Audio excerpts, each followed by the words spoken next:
Hello, everyone. This is Brandon with English Vera, and we're having another episode of our Kominka Coffee. I don't know if you can see my cup. It's Zoom is going in and out with the cup. There it is. Yeah, it's a little later at night, so I'm having some green tea instead of the coffee. But we have a special guest tonight, just like last time. But this I'm going to let him introduce himself, but you'll probably already recognize him if you're interested in Akiya, Kominka, or anything like that here in Japan. And I'll pass it over to you. Thanks, Brendan. Yeah, I'm Jaya Thirstfield, also known as Tokyo Llama. And yeah, I'm renovating I wouldn't call it a Kominka, but I'll say Minka because it's actually not that old. It's a house that was built in the late 80s, but using traditional joinery and Minka style techniques like you see in the old farmhouses. And we've been renovating this house in Ibaraki since about 2019 when we bought the place. Mhm. And yeah, we're still not finished, and I've been enjoying the whole process. It's been a lot of fun, and I'm happy to be here, and thanks for having me. Great. I really appreciate you being here. I've been reaching out to some other YouTubers that are doing some similar things to what we're doing. You're much further along than what I am, and you've built quite the following. And I told you off camera, but I'll say again that I've learned a lot just by watching your channel. And before we even go any further, thank you very much for sharing your experience on your channel. It's been very useful to me. No worries. Thanks. I'm glad it's been helpful. Mm. And first question should be easy for you is what made you interested? What first made you interested in finding an unoccupied house or Akiya? Yeah, so there were probably a few things that were going on at the time. So we just moved to Japan. We moved here in 2017, and that's my wife, who's from Ibaraki here. We're in her hometown, as they say, and our two children, who were then aged 6, who are now 11, two twin boys. Oh, And we'd come over and we'd had the idea. I'd heard about Akiya before coming, and I had thought that might be a possibility, but I hadn't really looked at Kominka or anything like that in much detail. Obviously, I'd been to Japan before. We were living in London at the time, before we came to Japan, and I had seen them. Of course, you know, when you go to Japan, they're sort of ubiquitous with the countryside here. Mm. And so we were looking for a house. We were staying at my mother-in-law's place, which was not too small by Japanese standards, but probably a bit cramped for you know, our family and two young boys and my mother-in-law, who had sort of been enjoying her peace and quiet for many years. Yeah. And we wanted something in the local area, and I really wanted something that was large, not necessarily the house itself, but we wanted a block of land that had space, you know, for the kids to play outside, for us to, you know, grow vegetables and things like that, flower beds. You know, I do like gardening. So that sort of search took me towards Kominka, just because, you know, you've probably seen in Japan, no matter where you go in the countryside, even the sort of semi-urban areas or the semi-rural areas in the country here in Japan, the blocks of land, residential land, are pretty small, the standard blocks. So, you know, you kind of have to look towards farms and you know, more sort of remote areas. Well, I guess not remote, it's, you know, we're not exactly that far out of Tokyo, but, you know, areas that are surrounded by rice paddies and so on, like that. And so that's where the search for a bigger block of land took me. And then I sort of acquainted myself in more detail with Kominka. And then also there was the factor of price. We didn't want to spend a lot of money, especially initially getting a place. And so then I sort of doubled back and looked more into Akiya. And yeah, that's essentially how we ended up with this place, just a combination of Kominka, Akiya, big block of land. Okay, gotcha. Yeah, you mentioned having the space out in the yard and that sort of thing. That's one of the things that I really missed about being in my own home in the US, is that we had the big front yard, the big backyard. Originally, there was an above ground swimming pool back there, but my daughter was really, really little at the time, and I was very paranoid, so I got rid of it. Right. I thought I can't be here all the time, and I can't protect her if I'm not here, so I just got rid of it. But I could park like 6 cars in that driveway. It was so huge, you know, and we could go outside and play. She could do anything she wanted in the yard. Very uncommon. Where in the US are you from? Louisiana, actually. Okay. So. Everyone who knows the accents, they tell me that I don't sound like I'm from Louisiana, and that's because I changed my accent when I was little. I recorded myself one day, and I thought, I sound like my dad. I don't want to sound like my dad. No, I want to sound like me. So I just changed my accent. So yeah, I think my Australian accent's definitely softened over the years. Oh yeah. Even living in the UK and London, you know, when at the beginning, you know, there were people who sort of struggled to catch some of the words I was saying. So I remembered having to deliberately just pronounce certain words a little bit more, I guess, neutral to make myself more clearly understood. Yeah, I taught English in China, and I've been teaching English here, and sometimes I run into some English teachers. I ran into a guy from New Zealand one time, and I know another guy from New Zealand here, and I can understand everything he says. It's perfectly fine. But this other guy I ran into in China, I could barely understand him. And you know, the students couldn't hardly understand him, and they would say, I want to have Brandon's class just because of the neutrality in the accent. But yeah, it's amazing how it can be so different, you know. Yeah. I wanted to know if whenever you decided to get your house, this type of house, was there anybody that gave you any grief about that, or said, you know, you shouldn't do that, or do this instead, get something newer, or did you have any kind of negativity like that? Not a huge amount. My wife initially was kind of a little bit dismissive of the idea. Not in that she was against it or anything. She just thought it was another one of my you know, harebrained ideas. But then at the same time, she's, you know, we've been married long enough for her to know that often I go through with some of these ideas for better or worse. So you'll see it through to the end, right? Yeah. So in the end, you know, once she realized I was serious, and I had to sell it to her a little bit, you know, talking about, you know, space for the kids, and, you know, a more you know, I guess a more not relaxing lifestyle, but a more rural lifestyle with grow vegetables and so on. And yeah, gradually she came around to it, and yeah, we went ahead with it. We were both in full agreement to go ahead with it, and yeah, I think she's been pretty happy with how it's turned out so far. Yeah, and I know from watching your videos that she stays on you about finishing stuff. Yeah, it's funny because I still haven't it's done like the dining table. Yeah, when I see that, I feel like it's like part joke, part serious, you know. Yeah, exactly. That's exactly how it is. You know, she is like that, and but at the same time, you know, she knows that we've got so much to do. She's really onto me about the dining table off, and that's the thing that she wants the most. What's the ETA on that?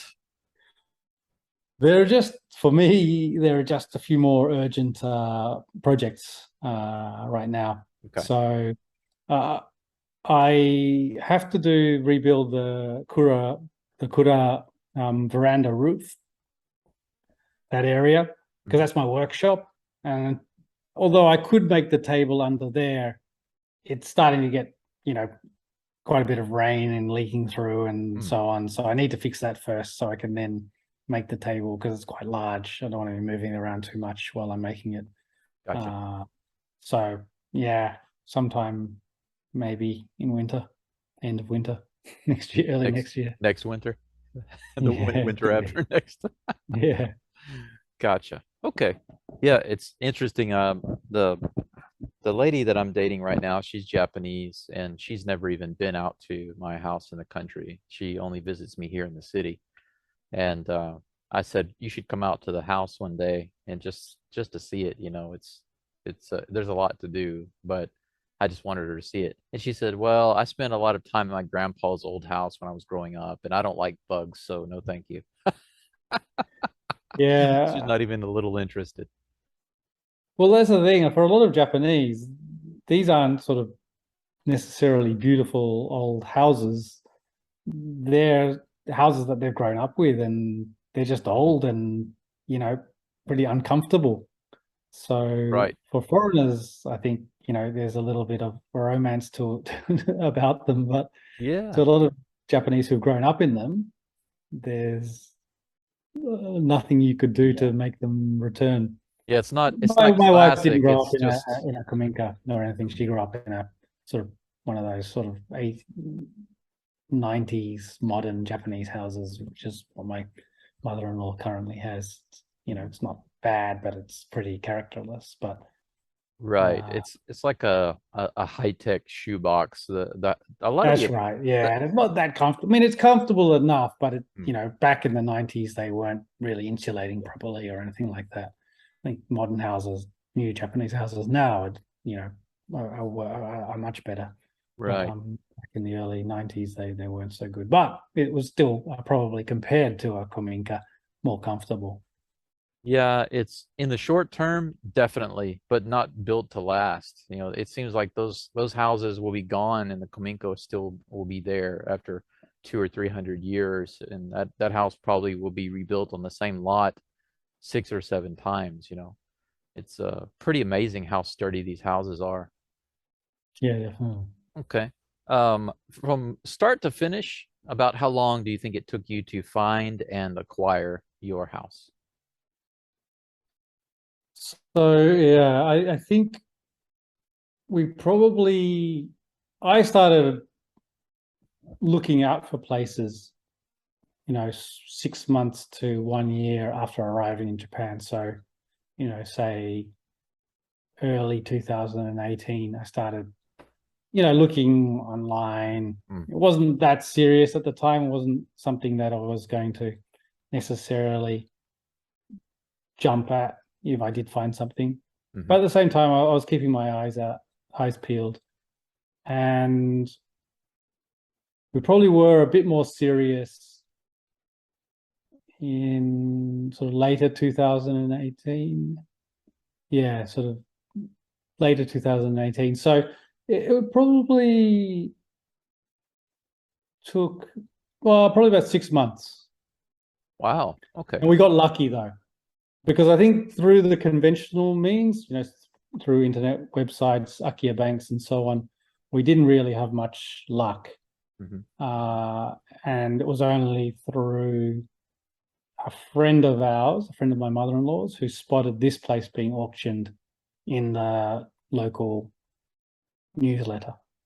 Okay. So That's through the tax office, is that right? the tax office, yeah. Okay. So they'd put an ad in the local newsletter, and you know, I never really read that. I didn't even know they had property sections in there, Mm. and yeah, it just happened that this friend read it, and I because at that stage I'd already put the word out that I was looking for a place. So our hope at the time was that knew someone Mm. in the area who had a Kominka that was either an Akiya already, or they were thinking about looking to sell or downsizing. So we're hoping that someone, and it's a small semi-rural area here, so Mm. a lot of people know, you know, not everyone knows everyone, but it's, you know, there are a lot of people with lots Pretty of connected, connections. right? Yeah, and I was hoping to use those connections to find something. Gotcha. And while it wasn't exactly like that, you know, it did end up leading us to this place just through, the friend, keeping us in mind when they were looking and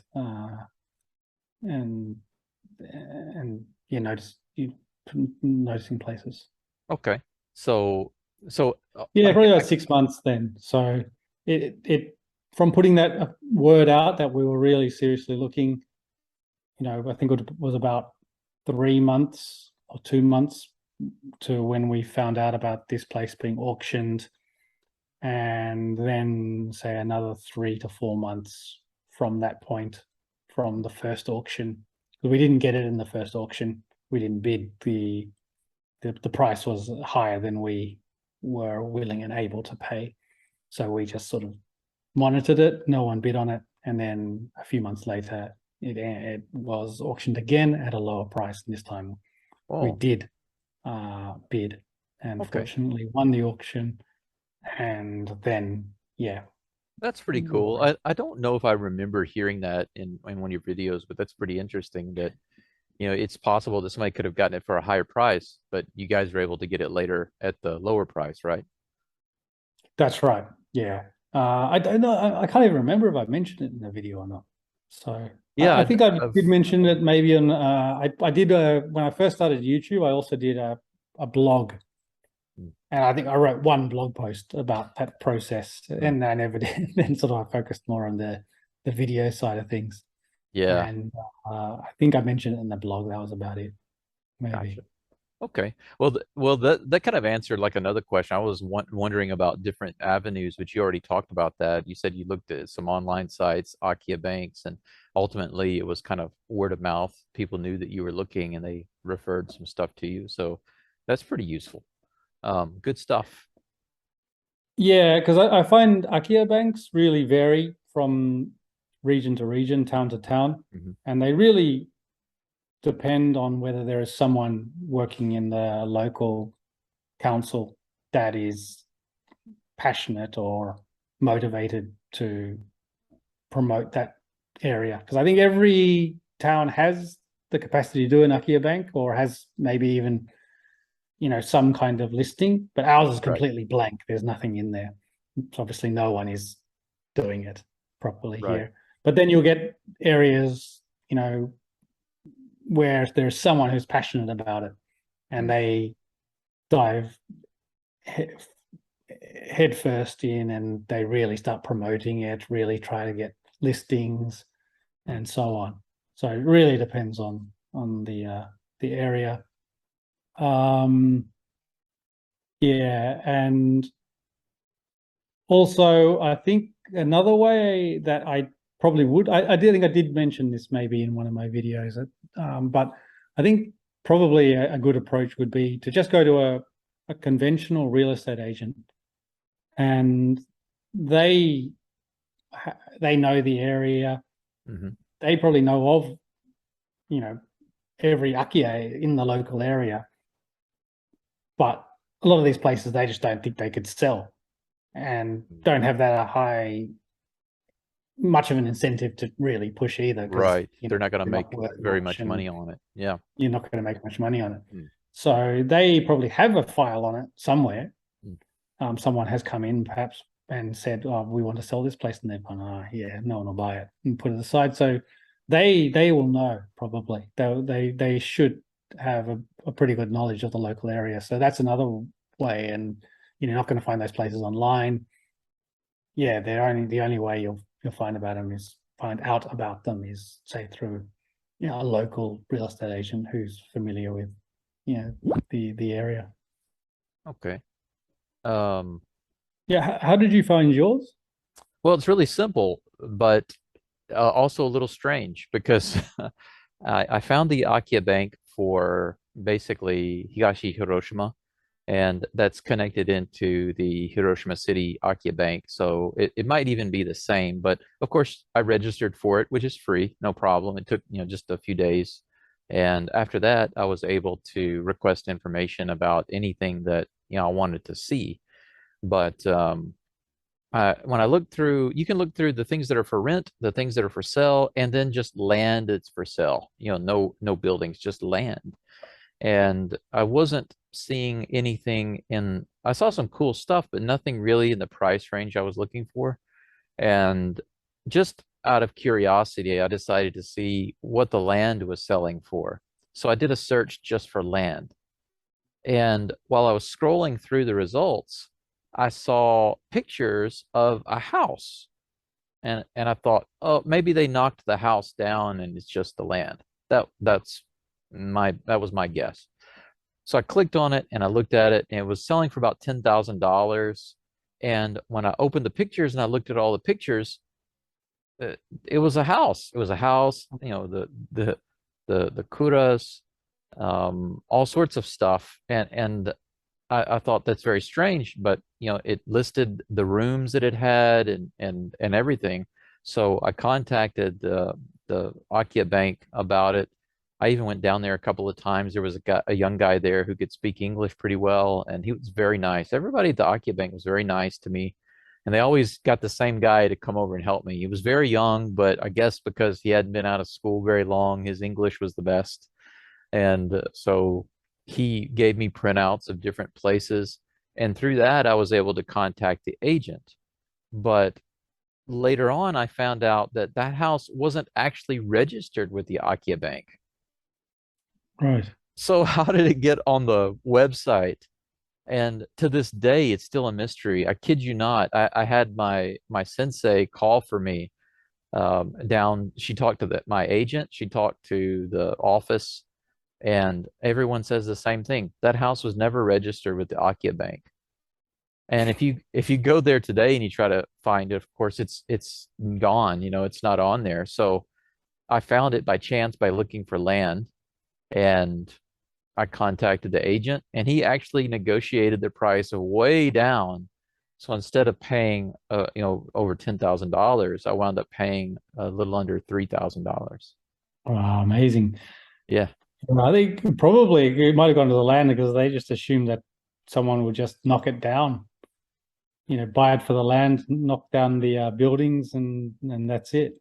It could be, but the lady who inherited it, it was her husband who owned it, and he passed away a while back, and it was empty for about 25 or 26 years. And whenever I actually talked to her through the agent said that she was worried about the property, not because they were trying to get rid of it, but because she thought somebody was just going to take it and knock down the houses and destroy everything. And so she didn't really want to see that happen. And whenever he called and said, there's an American guy here that wants to buy the house, that was the first question. Why do you want it? And he told them he wants to fix it up and renovate it. And he still didn't believe that I wanted to do that. He tried very hard to get me not to buy. He was not the salesman that you would expect. He was haggling the price down, which made his commission lower, and he was trying to get me not to buy it. So everything that a salesman shouldn't do, he was doing those things, but it all worked out in my favor. So it was pretty cool. Yeah, so that's pretty cool. And so did you end up meeting the owner in person? And was she really happy that you were buying it? Yeah, and of course it's Japan, so I guess maybe I shouldn't be surprised, but she came with her son, and they actually brought me gifts, which, the agent actually brought me a gift, and the family brought me gifts, and I had the foresight to bring gifts. Now, I was told you don't have to bring any gifts. You're buying, you don't have to bring any gifts, but I bought a few local things and brought them for them and gave them gifts, and they were surprised about that. And I learned a few phrases in Japanese from my sensei to tell them I really appreciate you selling me the house, and I'm going to do my best to fix it up and clean it. And she had tears in her eyes because that's what she really wanted to hear. So wow, that's great. I've learned a lot about. There's still a lot of that I don't know about the family, but what I have learned is that it seems like they've been through like kind of a roller coaster for a while with some other relatives and things like that, and that it seemed like maybe it took its toll on her and the family. And me coming in and taking the house, they dropped the price 2 times, and they didn't have to do that. The second time, it wasn't negotiation. They just thought maybe the area is too unsafe because, you know, it rains a lot here, and they thought maybe there would be flooding or, you know, a nearby mudslide or something, they were worried that I wouldn't buy, so they lowered the price again. Oh, Pretty amazing story, great. but let's get back to you. There's so much about that I can talk about, but yeah, maybe for another time. Um, Earlier you did mention a little bit about price, and you've talked about price on your channel and some of your videos. But how about I give the question a little twist, and I think that Okay. would be better for you. For people who are interested, and when I say people, particularly foreigners who may not be in Japan right now, and they're really hoping or having a dream of getting an Akiya of their own and fix it up, what would you say are like the low, medium, and high prices that they would expect to pay for not only buying the house, you know, finding, acquiring the house, but also renovations? What three categories would you put those into? Medium, low, medium, and high. Well, low is similar to what you've paid, or even free, getting a house for free. I mean, there was that sort of, I guess, news about free houses Yeah, in Japan. the craze for free houses in Japan. Yeah, but there are free houses. I don't, and it's not so simple. It's generally not necessarily through an Akiya bank or anything like that. If you know someone who has a house that they're sitting on, for example, like the family that had your house, if they knew someone who, a friend of theirs or an acquaintance who was interested in a place like this, they might have even given it to them for free. Just take it. If you're going to renovate and you want to take it off our hands, take it, because, you know, if they're holding on to it, they're probably paying a little bit of tax. So Right. they do exist. I think, you know, when I would put the word out, actually, to look for that, I was looking for a place. One of the another friend said that he had a land in Nagano, and he said, "I'll give it to you if you want it.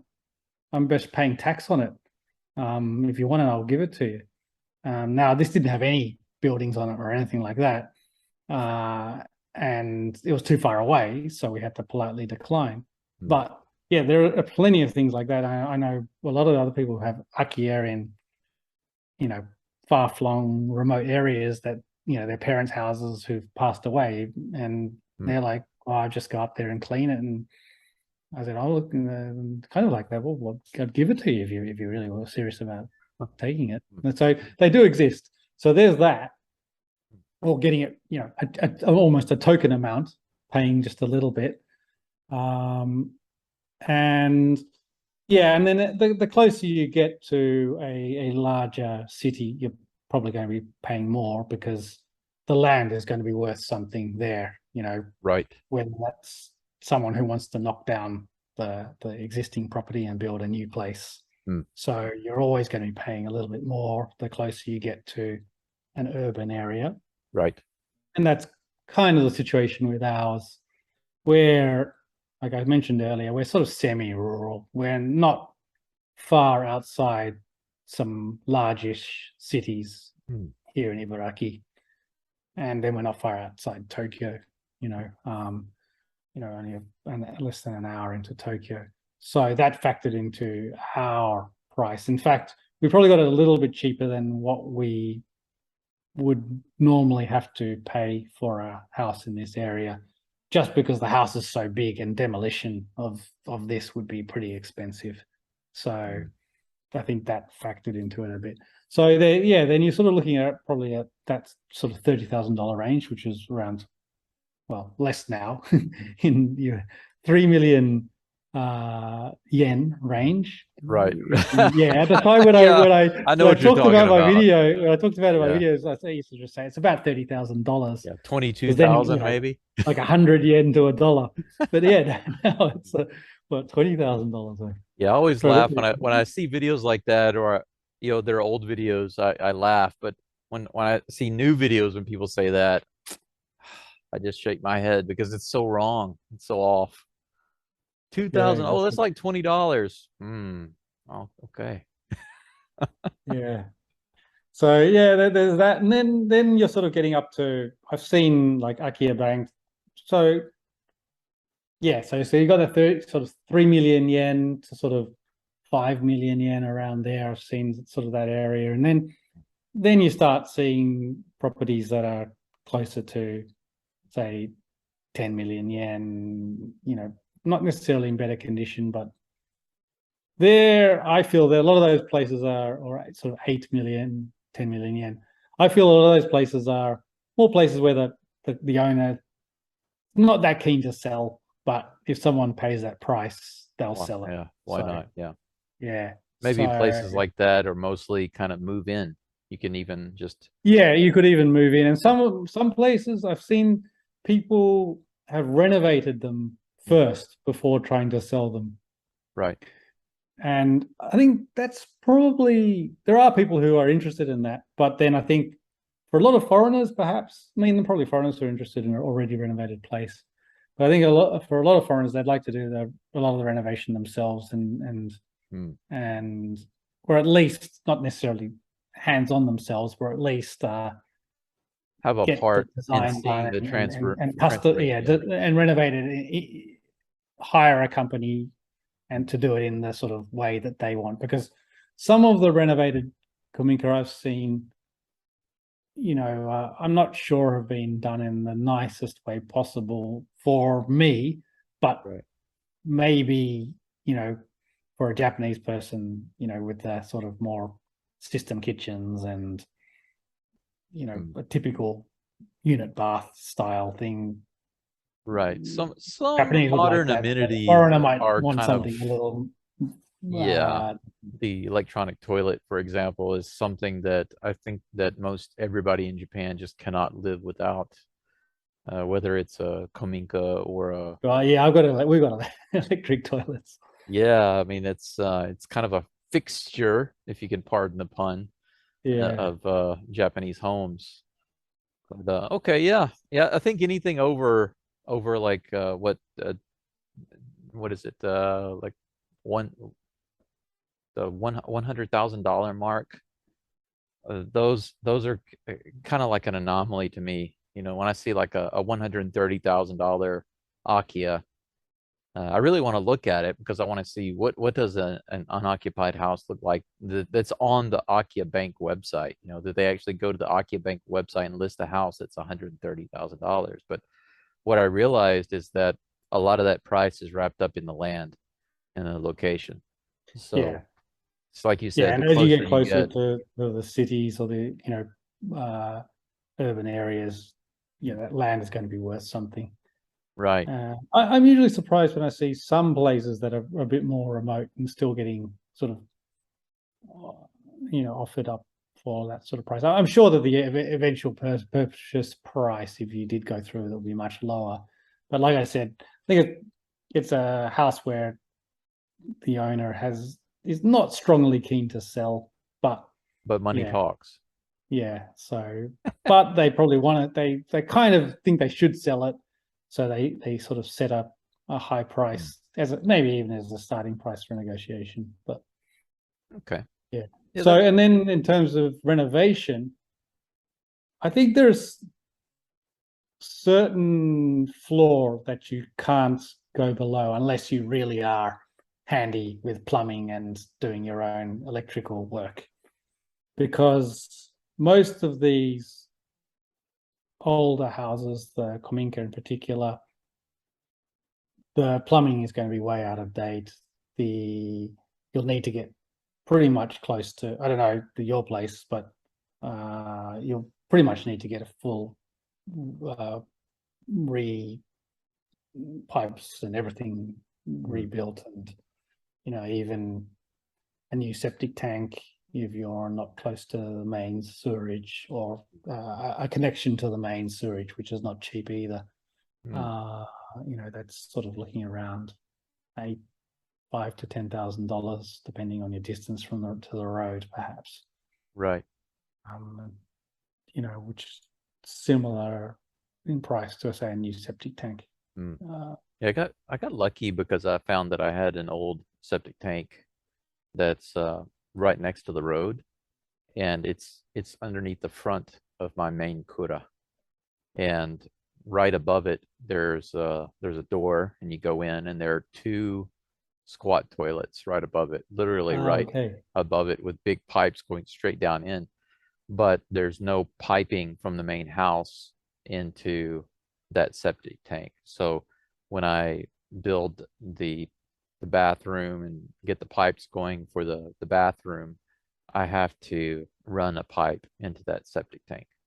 I've gotten a lot of advice about it from a couple of people, including my sensei, but they said that I should just go ahead and get everything hooked up like I want it. And whenever it comes time to call the sewage company to come pump it out, just call them and have them come pump it out as normal. And if they have any issues. Oh, so your septic tank's in still is in working order. Yeah, unfortunately ours was cracked by a tree root.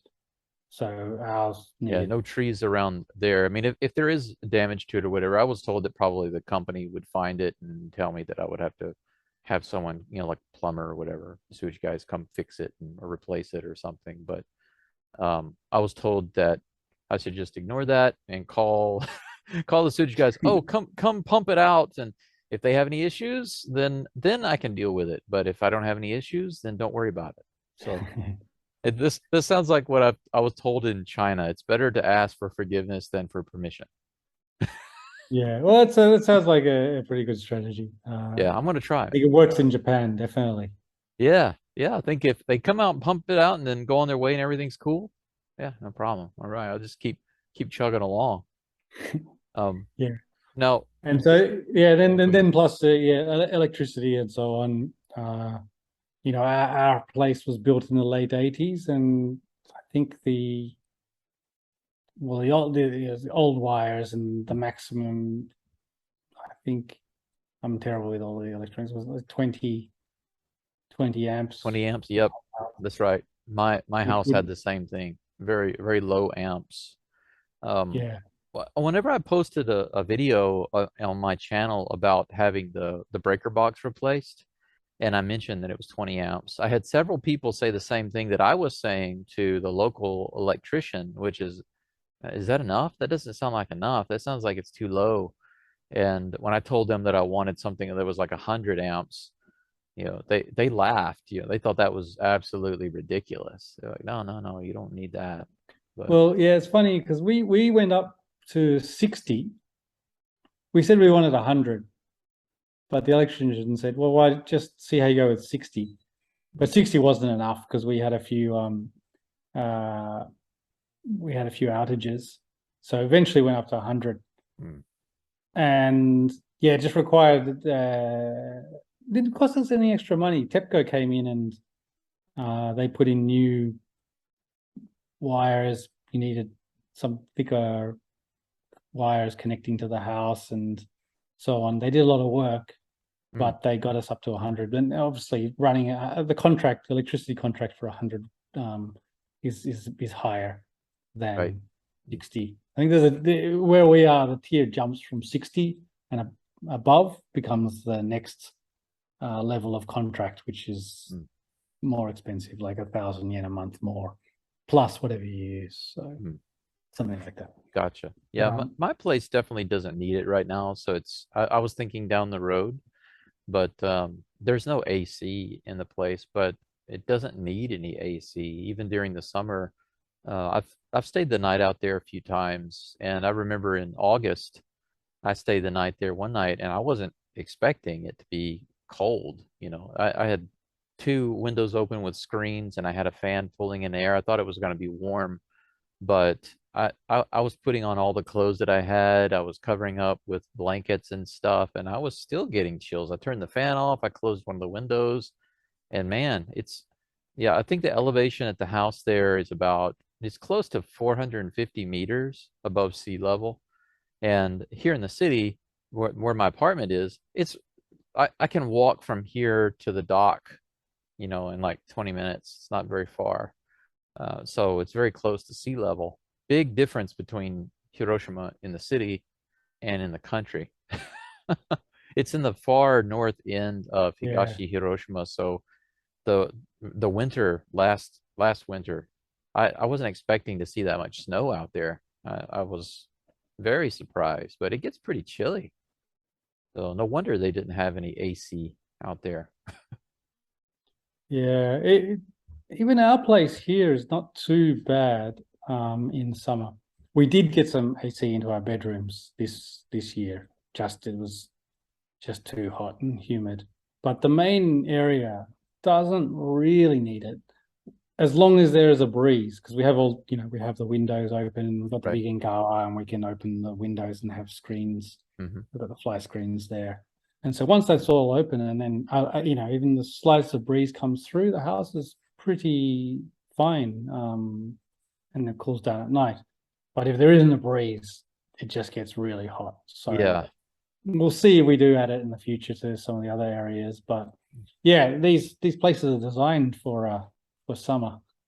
Oh yeah. So it's just winter. Winter. Yeah, if you have is it the Fusuma, the sliding doors? You can Yeah, see in the picture behind me, you can see yeah, mine has the space for those, and I've got huge stacks of them leaned against the wall, and those doors are thick and heavy.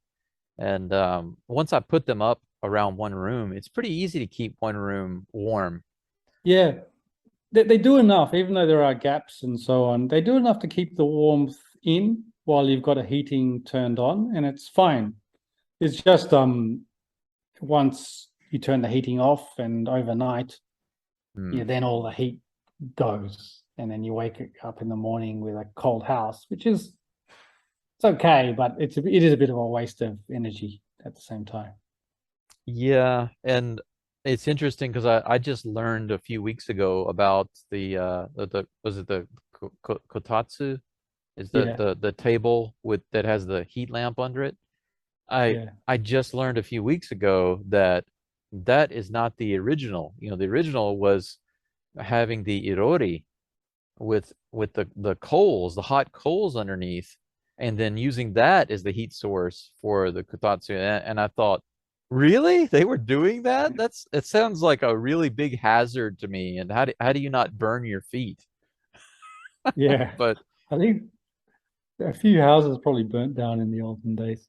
yeah, I've never heard or seen that before, never seen it in a Japanese movie, and I just recently learned about that, and I think that my house has at least two iroris, maybe three, but I'm When was your house built? Do you not know? exactly sure. I know that it's over 100 years old, but I haven't yet been able to find, there's no paperwork on exactly when it was built. So I have to go by like pictures and some other things that I find in the house. I did see one video where some people, when they went into the attic, they tore out the ceilings and they vaulted the ceiling, and they were able to find on one of the logs the year. I don't know if it's like that in your house, where Yeah, we do. We have not on the log, but I can't remember what they're called. But when a house is completed, they have those big poles with the kind of with a flag. Mhm. So then they put it up when the house is built, and then after that, they bring it inside the house and they put it right at the top along the big main beam in the Okay. attic area.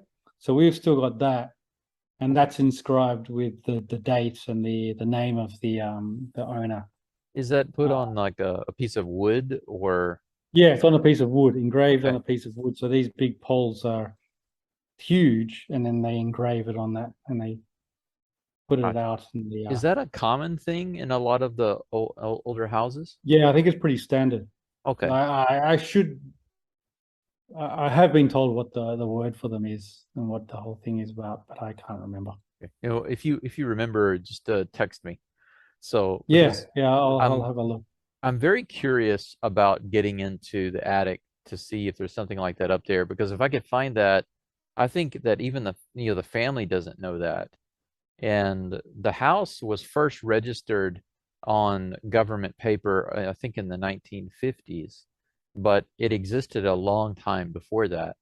And if you actually look at some of the things I found in the house, just for example, so far the oldest thing I found, it actually dates to 1900. And that's a very old Buddhist type Bible. And it's completely hand bound and handwritten. And a friend of mine looked at it and he was able to read it, and it had different entries with different dates. And the very first date was in 1900. It's copied from an Edo period text.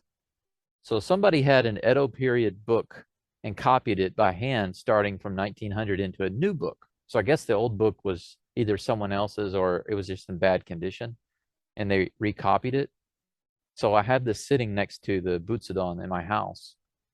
And he believes, my friend is one of my colleagues, and his Japanese level is very good. He knows a lot of kanji that, of course I suck at kanji, but his kanji level is pretty high. And when he was talking to me about this and showing me around the house, I felt like I was learning more stuff, because even though I had the house and it was his first visit, he was able to tell me a lot of cool things.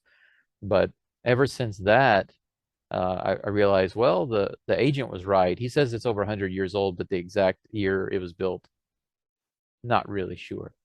And I do have a very, very old picture of the house, like when it still had the thatched roof visible. Right now, it's got the metal over. That's over with the the top. tin covering the thatch. Right. Are you going to rethatch it or try and restore the thatch? That's not something I've thought much about, because it's in good condition right now.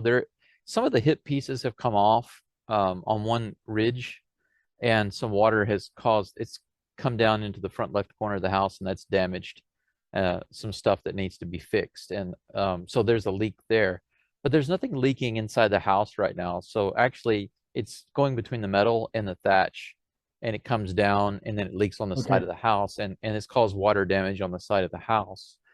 So luckily it's not coming through. So the thatch is still still holding up underneath. Yeah. It's a pricey thing. So I don't, yeah, if I were able to do that, that would be way down the road. I'm not even thinking about it right now, but I would just like to get the main roof fixed, or the metal roof. And then we'll see later on. Step, sort of step by step. Yeah, and I've got a lot of little steps to make before I can get to those big steps. But yeah. Okay. Now, sorry, I was just going to say, to finish off that, so the original question about the costs. So I think once you've factored in, say, plumbing and some sort of electrical work, that's probably getting close to more than 1 million to 2 million yen. And then, it's really, I mean, I'm sure there are people who get by with the existing electrical systems and the plumbing. If it's not broken, it can be used. But I think eventually those sort of things need to be brought up to date, especially if it's a really old place that hasn't had much work done in decades. Right. Then it's really just up to you how much you want to do, and how you've got existing damage, like to the roof or somewhere, that's going to be a cost there. But after that, it's not that much you need to put in. But if you're doing a full renovation like ours, you're looking more than 10 million yen towards 20 million yen, around there. So and then it's how long is a piece of string, really? how much do you want to do? Because like any house, not just a house like this, you can really keep going. Yeah, it could be a forever project if you wanted it to be. But I'm an experienced cabinet maker, so I made thousands and thousands of kitchen and bathroom cabinets and all sorts of things. And when I see that huge kitchen, all I can think of is, what can I do in here? Because I really want a really amazing kitchen in that place that just wows people, you know, something this, and it's got a really cool kind of a breakfast nook in the front of the house. It was kind of an add-on, and setting a small table there with a few chairs and having the nice view of the rice paddies in the front is a pretty cool little idea that I had. And it's just it's not, I mean, it has a lot that needs to be done, but like you said, when you walk around a place like that, you see that the ideas can be unlimited, and then what you do to it can just go on forever. But if you could make your own cabinets and things like that, that's going to save you a lot of money. Materials are not so cheap, but if you find a lumberyard that will sell to you, you know, just register yourself as a business. Even just get yourself a business card and say you're a business. I don't think they're really that fussy about it. But if you can get a lumberyard that supplies carpenters to supply you, you can get lumber much more cheaply than a home center. And things like cabinets and, you know, all the fine carpentry is generally pretty expensive in Japan. I mean, anywhere. Yeah. Because you've got the, you know, the Tateguya-san, who's the fine carpenter who makes the, you know, cabinets, doors and things like that. Shoji, traditionally, so on, compared to a sort of more general carpenter who can be pretty cheap, especially if you're not in a, you know, in Tokyo or, you know, a major center. So you're saving yourself a lot of money if you can do a lot of the more fine carpentry yourself. Oh yeah, and there's one small room in my house that when I see it, I just think it's the perfect bathroom. The size is perfect. You can put a really big bathtub and shower, a nice electric toilet, you know, and a really big cabinet with even two side-by-side sinks if you want. It's a perfect size room for like a, you know, just a really nice, even a master bath type size. But because of its location, I think it would be like for everybody, you know, guests and for people, you know, coming and going. But adding a master bath, like a second main master bath, I'm not sure where that would go. It might have to be on the other side of the house, closer to one of the rooms. That, you know, the layout of the house is just a perfect rectangle, and the six main rooms are all filled with tatami, and so I don't want to turn one of those into a bathroom, and I really don't want to eat up space in one of those rooms to turn it into a bathroom. So I have got a little bit of thinking to do and creativity to figure out where to put another main bathroom. You could do a small extension. You know, Alex Kerr's house, Chiori, in the Iya Valley in Shikoku. He, you know, has an, you know, old thatched roof house, but his bathroom area is an extension to the house around the back. Okay. So it's quite discreet. You can't really see it at all from the front. So you still get the you know, the old classical look of the Minka. But obviously it's been tastefully done. It's a wooden extension and so on. But that's how he's dealt with adding a bathroom to an old house like that. Okay. Yeah, I'll have to check that out. I don't think I've seen that, but yeah, definitely. I mean, there's some options there. That small kura on the right side of the house, it had a walkway there, and there are remnants of it where it was connected to the main house. Yeah. And at some point along the way, a long time ago, they closed that off, and the rain and everything has damaged that other building so badly, and all of that has fallen down, and the stairway fell down. But I even thought maybe that's a spot to put an extension for a bathroom. I don't know. There's so much cleanup that has to be done. It's difficult sometimes to think about what to put there, or how to modify it, because all I can think is, man, I want this junk out of here. I just want it cleaned up.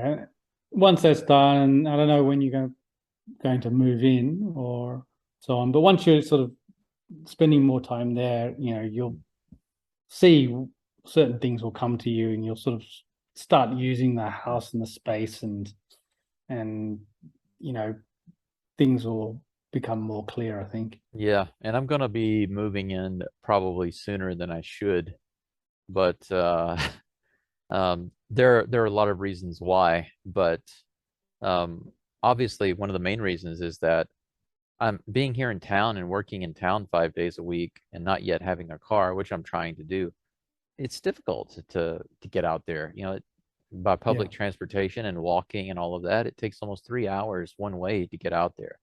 So I eat up a lot of time and money just to go out there to only be there for like a day and a half and then come back. And doing stuff and shooting it with a camera and editing and putting that online and stuff um, is already difficult enough. But since I have to spend so much time resting and going to the hospital, all that kind of junk, it's like, the only solution really is to find a way to take off of work, move out to the house, and just be there. So I don't have to actually go there. I'm already, at the house. When you have a car, how long will it take you to drive into town for work? So I guess once you're living there, you're still going to work at your current job. Well, How long will it take you to commute? uh, working at this school where the house is from here with no traffic problems, it would be about a 1 hour drive, which Too is, bad. yeah, I mean, for people around here, they're like, oh, that's crazy, that's too long. But I think back to my time in Tokyo, and I think that's not that big of a deal. There are people that commute much longer than that, but not that I want to, but if I have to, and I Can do be get done. some reimbursement from the company if they approve it, because it's not considered a driving position because it's in the city. So they want me to be in the city to work at this school, but if I go out there, they might want me to transfer to like Miyoshi, which is maybe a 30-minute drive from my house. And that's kind of a country place. So they would accept that, but we'll see. We'll see. I've got Mm. other things going on that I won't share right now, but um, if if that works out, that's kind of what they would probably want me to do is go work in Miyoshi. All right, big question for you. Um, Okay. I, I would say that probably most, if not at least half, maybe half to most of the viewers that are watching this or watching channels like this are interested in getting something like what you have or what I have or what someone else has, just finding an Akiya of their own. It seems like a lot of foreigners like to do the DIY stuff, at least a little bit, if not a lot. And I would venture to say that many of them are not in Japan right now, especially since the virus stuff over the past, couple of years. What would be the top three pieces of advice you would give to somebody like that who was looking at, hey, I want to go to Japan and get an Akiya of my own and fix it up? What three pieces of advice do you think would be most valuable for somebody like that? Yeah, it's a bit difficult to answer because I didn't go through that experience myself. But just from speaking to other people, I would say, yeah, you unless you speak Japanese or already, you'll need to find some person you can trust to help you on the ground in Japan, whether that be a friend or family member. Obviously, if you're similar to me and have, say, a Japanese spouse, then that makes it a bit easier.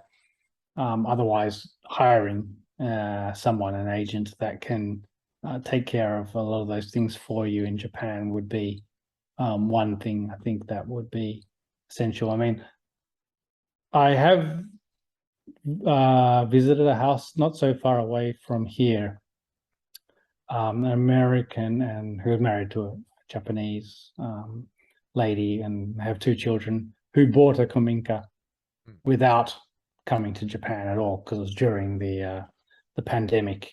So they bought just online, but they did have his wife's father in Japan who was able to at least do a bit of a check of the place before Gotcha. buying. So I think most people would be pretty nervous about buying without checking anything, Yeah. or at least having someone check before purchasing if you're overseas. So I think that's understandable. it's kind of obvious, maybe, having said that now.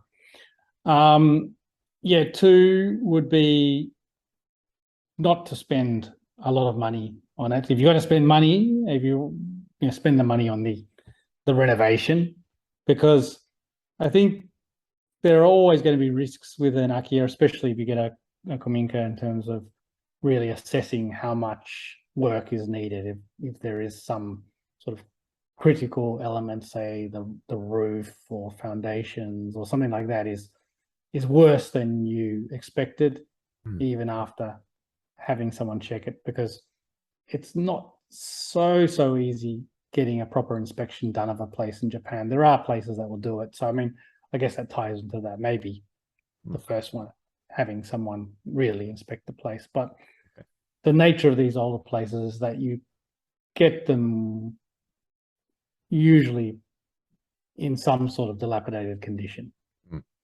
And so you don't want to buy and pay for a place that, if it does turn out to be too far gone or going to cost a ridiculous amount to renovate or save, that you could not necessarily walk away, but you could just, if worst came to worst, just knock the building down and build something else there. So you don't want to spend too much on the initial building unless you're absolutely certain it's in top condition or fine, or it's fine to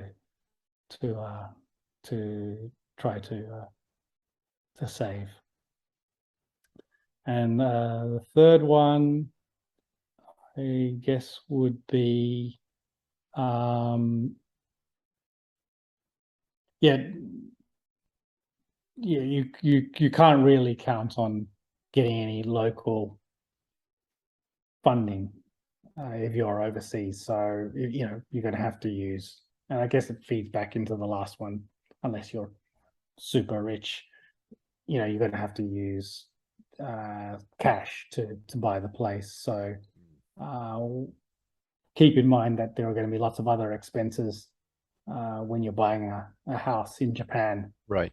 Whether that be taxes and so on, that you have enough cash to cover all of those, because those government agencies won't take credit card. Yeah. Yeah, you get the buying a house fee. That's right. And a lot of the time you're paying taxes on book values of the house, which may not have been updated for years and years. And it's kind of a catch-22 situation, in that you can't get the book value reassessed until you own the place. The owner has to be able to, I think, request that, as far as I understand. Yeah, and when they sent me taxes, I was surprised, because they literally told me that they consider the value of the house 0 because it's too old. And then I got this bill for the taxes, and I said, why is this assessed tax so high? How can you have such a high tax on something that's worthless? And they said, no, this is the assessed value of the land.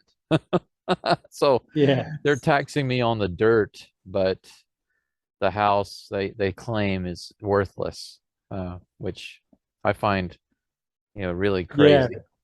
That's the thing. I think anything you do in terms of renovation on the house is not going to add value to the house. So we're spending a lot of money on our renovation without the expectation of being able to sell the place and getting our money back if we chose to do so.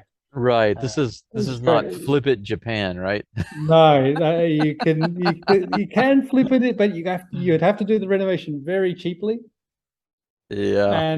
And or be in a semi-decent location. Yeah, I think if somebody came here and bought an old house and put a ton of money into it and then tried to sell it, I'm gonna make some money, that'd be more like a flop it. Yeah, I think that's the thing. We can do this. We can put quite a bit of money into it, because our expectation is that we live in this house forever. Yeah. Even if our kids don't want to inherit it, it's where my wife and I will live, and it's worth it for us. Family home, permanent family. Yeah, it's a family home, and we don't, in however many years I've got left, expect to be able to sell it for very much, if anything. You can be one of those 100-year-old men who put the really high price tag and see. Yeah, exactly. I don't want to sell maybe this place, somebody. but if someone's going to buy it, they're going to have to pay a lot for it. Yeah, that's right. That's exactly. If someone's crazy enough to pay that much for it, I'll sell it. Yeah, you'll join the club of the rich. Is it Oji-chan? Is that right? Yeah, I spent a lot of money on this house, therefore you should too. Yeah, right. Pass the buck, literally. Pass it. Yeah, so I think if it's going to be say you're buying from overseas as a second home, then that makes it trickier because, again, unless it's in, a place where you could get some resale value, say it's I don't know, near a ski field or, Tokyo. I mean, there are Akiya in Tokyo, but again, there's usually a reason why. But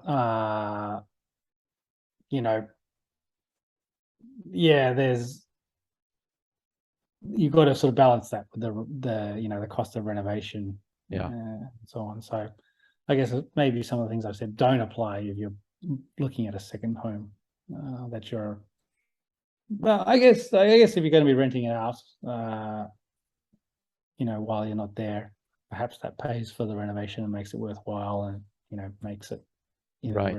An expensive renovation makes it more attractive to guests, perhaps. So my goal from the beginning was to build a holiday. Yeah, there's a lot of things to consider. Maybe I covered 3 things there. I think so. But those are good answers because I think those apply to anybody. It could be people who don't live here, people who do live here. So those are useful for all people.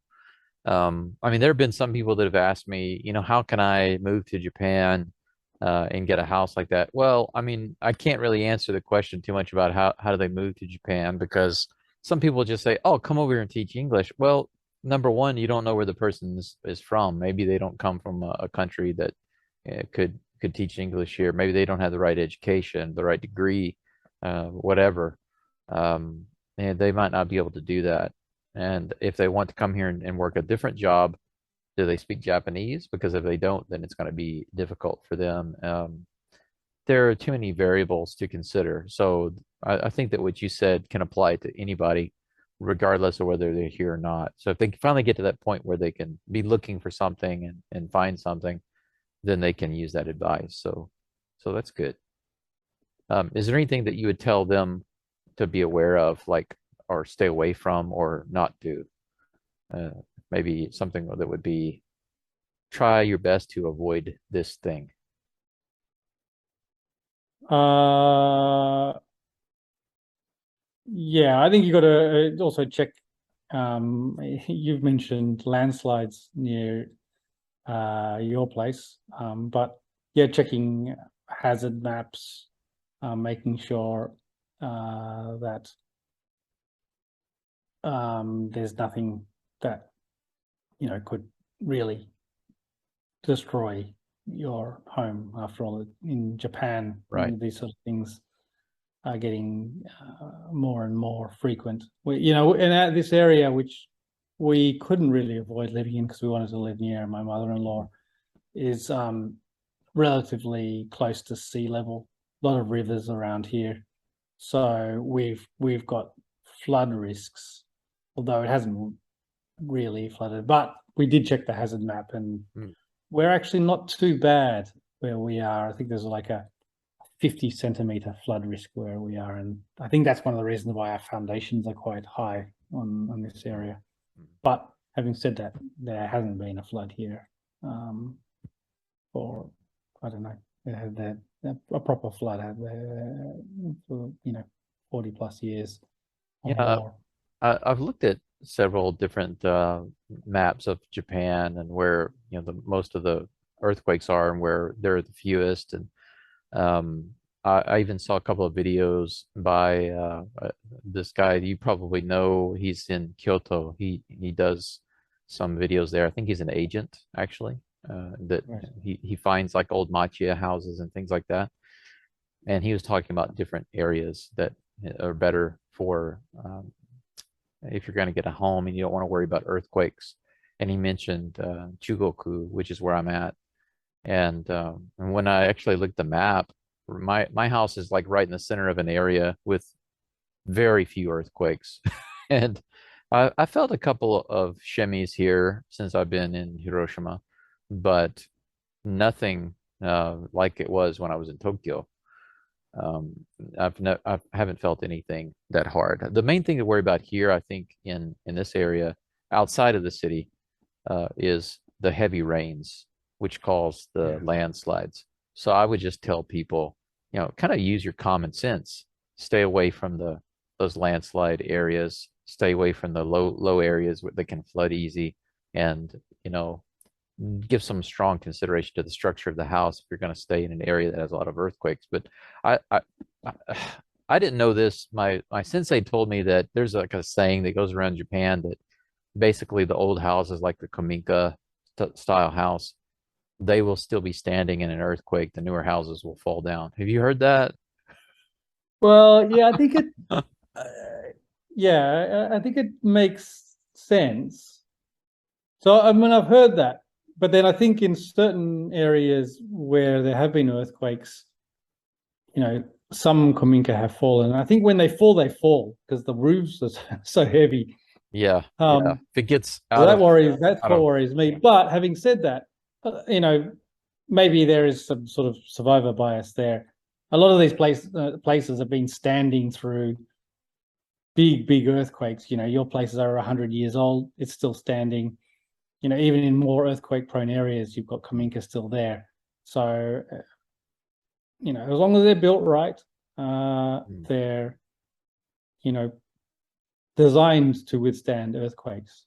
Yeah, that was one of the main things that attracted me to my house, is because even though, yeah, maybe you can see it in this picture in the background here, like here in the corners, you see those are trees, that, I mean, I can see in your ceiling there, you've got logs in Yeah, the rafters there, but what it's hard for some people to see unless you actually go to these houses is how some of these frames all the way around are just complete whole trees.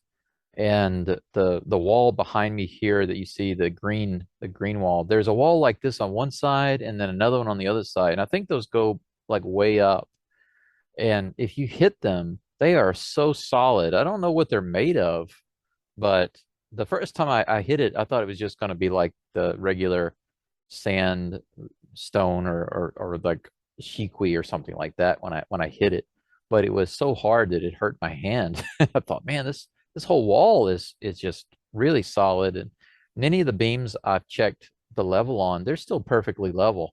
There are a few areas of the house that are out a little bit, but I was surprised that overall, a lot of the house is unmoved. It hasn't shifted or moved. And that's one thing that I noticed was different than living in a house back in my hometown, is that you still sometimes hear the house settling or moving sometimes, but here the only sound that I hear is nature outside. I hear the wind, I hear the birds, and maybe the rattle of the glass when the wind blows, but I never hear the house moving.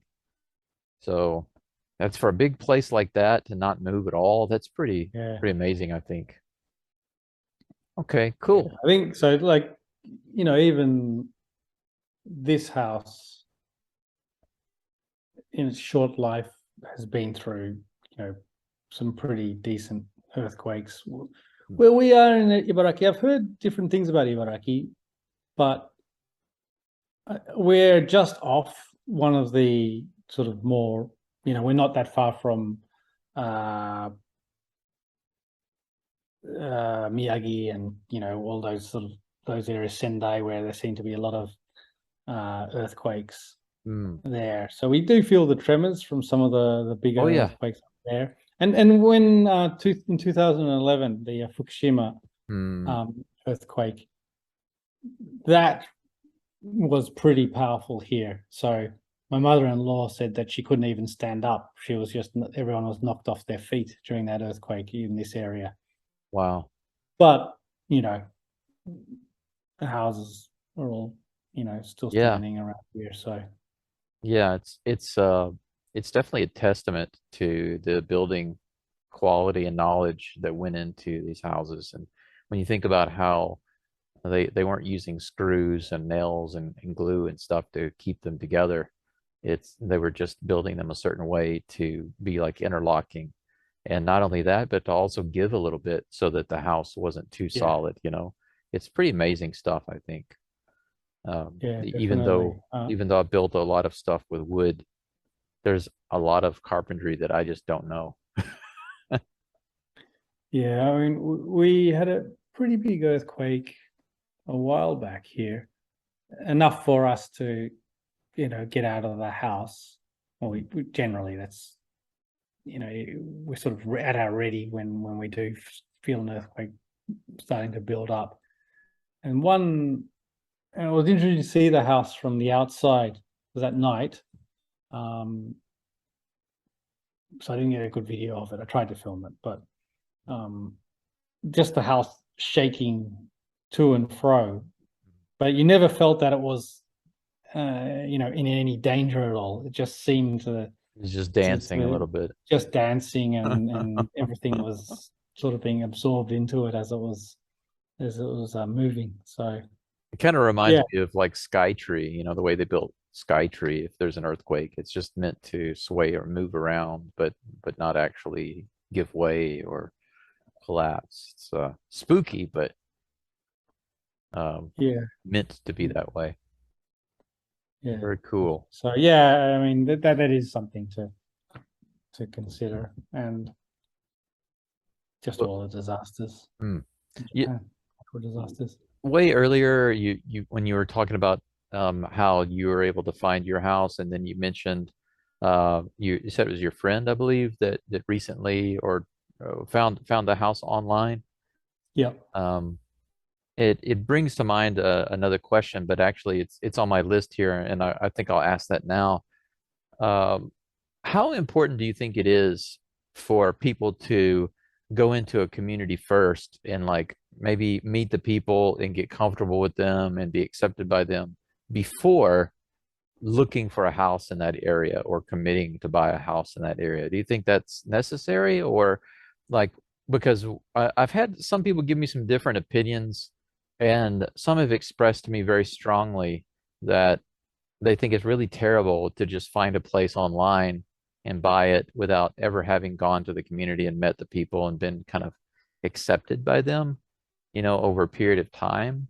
So to me, it sounds like way too much trouble. And I have talked to some of my Japanese friends to see what they think about it, but I'm interested to see what you think about that in particular. Do you think that's necessary or recommended, or what's your feeling about that? My opinion is that it's not particularly necessary. And I think it goes to perhaps similar to what we were saying before. It's better to ask forgiveness than permission. So along those sort of lines, I think if you, Mm, you know, if you, my feeling is if you do it beforehand and, you know, depending on the place, but you might run into someone who's naturally conservative or mm, so on, and you know their initial idea is that no, they don't want outsiders in there or a foreigner, say. mm, But I think when if you just sort of parachute in and say I'm here, then do your best and show them that you're, you know, wanting to sort of assimilate in a certain way into the mm. society there, do all your, you know, correct Japanese things and everything, and show that you're doing your best and trying to contribute to the community, You're gonna cut rescue your a grass. household, yeah, everything like that.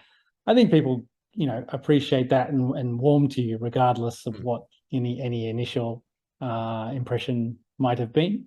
mm-hmm. So I think what you were saying, I think it's causing yourself more trouble than is necessary.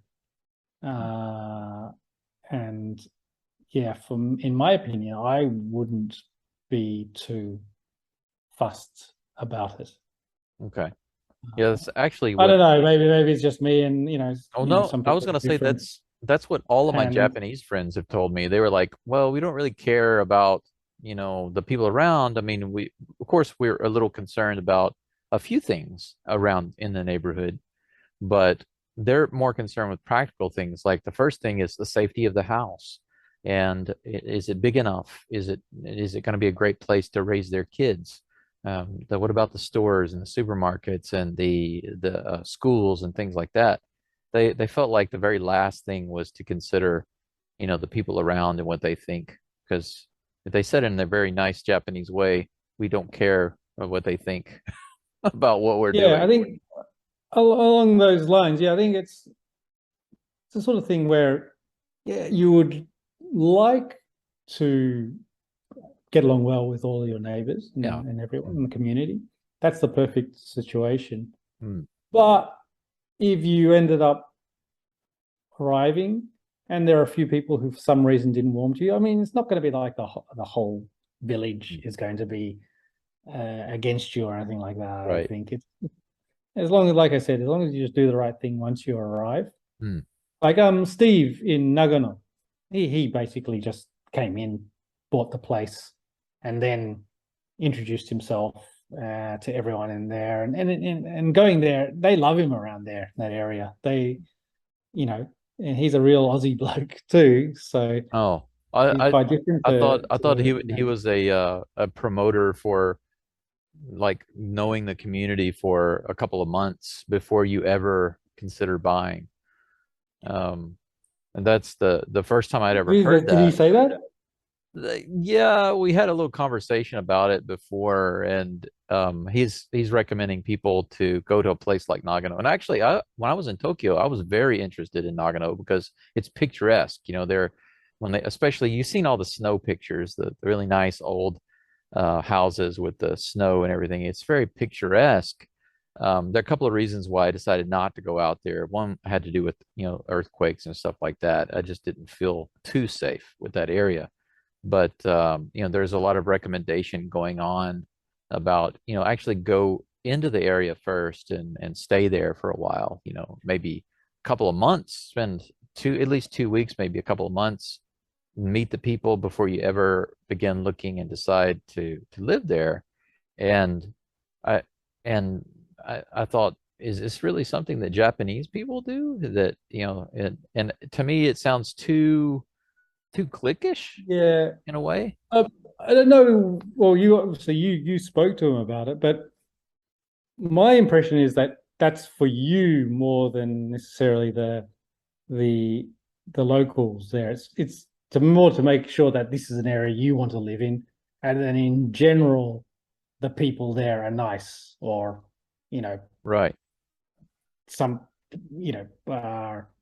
because I mean, Japan's relatively homogenous, but you might get a community, I don't know, that for some reason they're a bit Yeah, like a different little or crotchety or something, but completely unfriendly. I don't know. Maybe right. that's for you to suss out. But I think, and I guess, maybe if you really felt completely unwelcome, you wouldn't want to live there. But Yeah.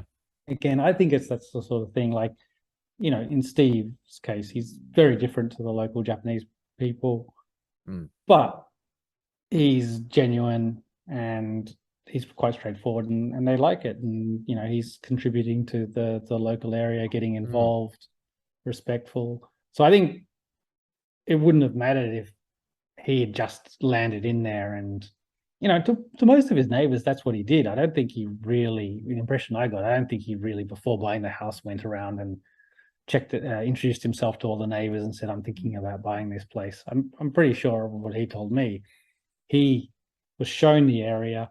He'd lived perhaps and stayed in the area, but shown the area, saw the house, and pretty much on the same day decided to buy it, because he was looking at a lot of different places, not specifically in that one little Mm. village he was in, but in the general area.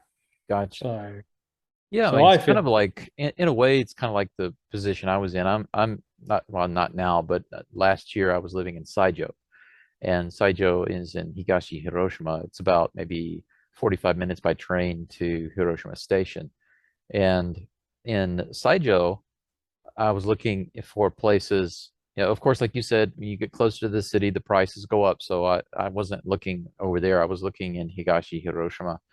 And, when I bought my place, I didn't know anybody out there.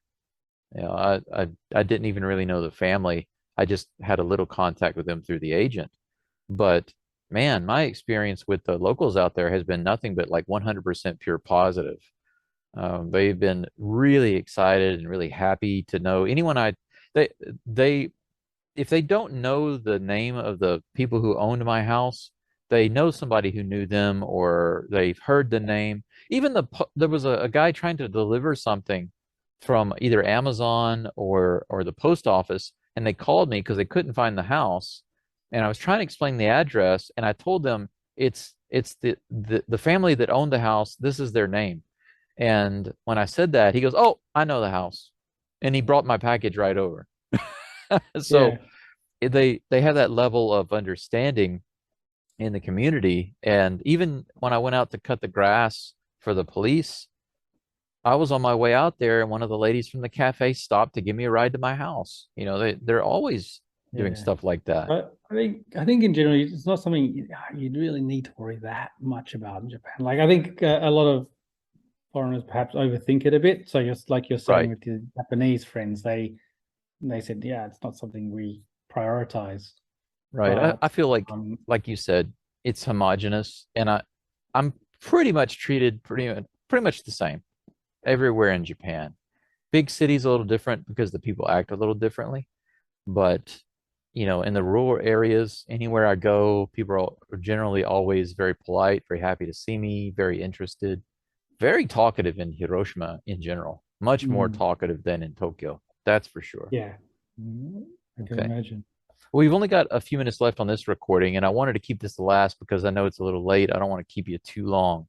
So I think we'll just jump to the main question, main last question, which is there anything that we haven't discussed that you think would be useful, valuable, or would you like people to know anything at all pertaining to this subject? Yeah,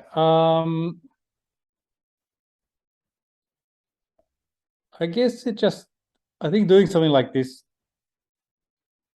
really comes down to your attitude and just being positive about everything, the house, any problems that might arise, the community, as we've just discussed.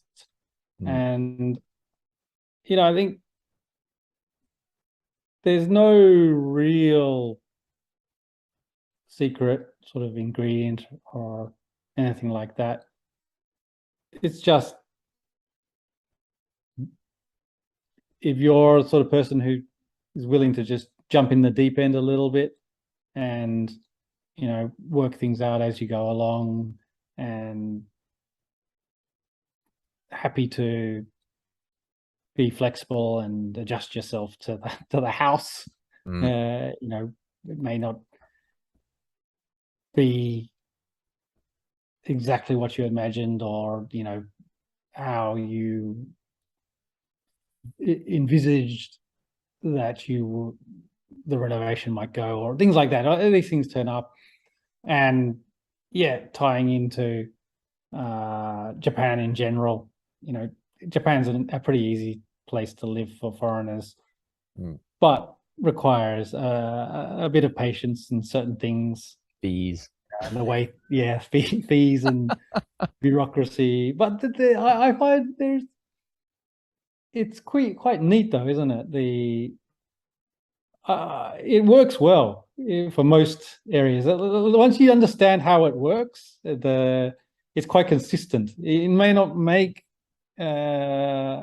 sense some of the time Mm. logically, but when you look into it, there is a bit of method to the madness. And yeah, I guess if you can, have you done, do you do the health checks?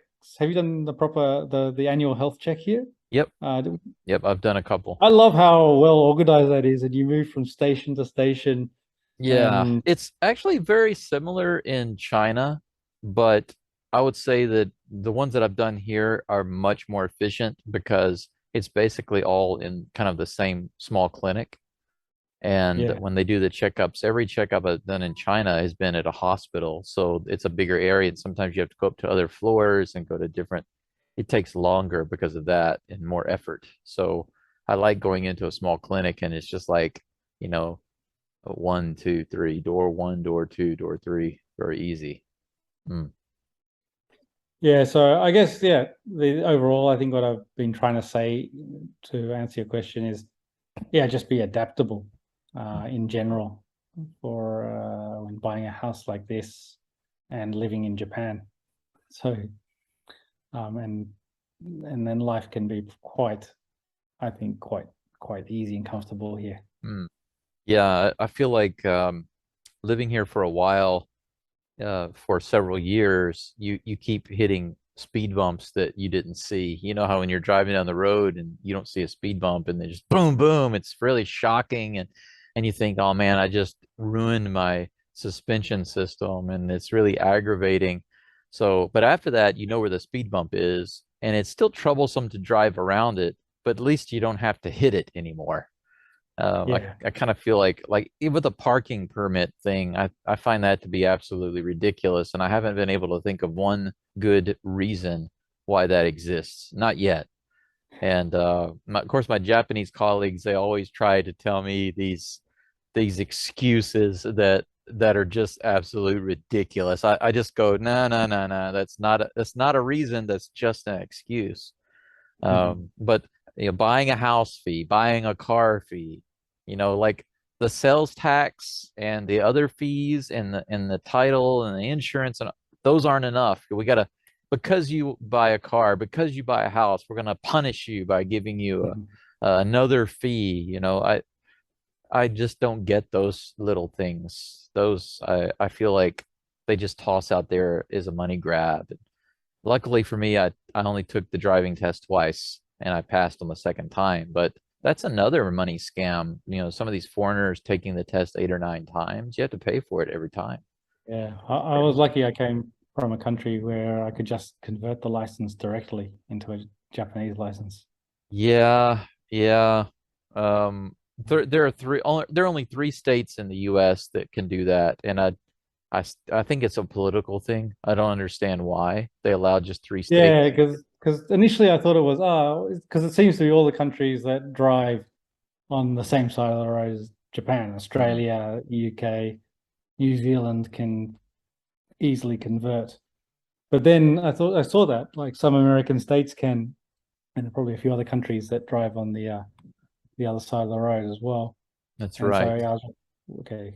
I'm not sure the basis for that. Yeah, and I've also got a motorcycle endorsement. I know how to drive a motorcycle, and I went through training in my school and everything, went through a course and all of that. I've got it on my American license, but they told me here, no, no, no, no transfer.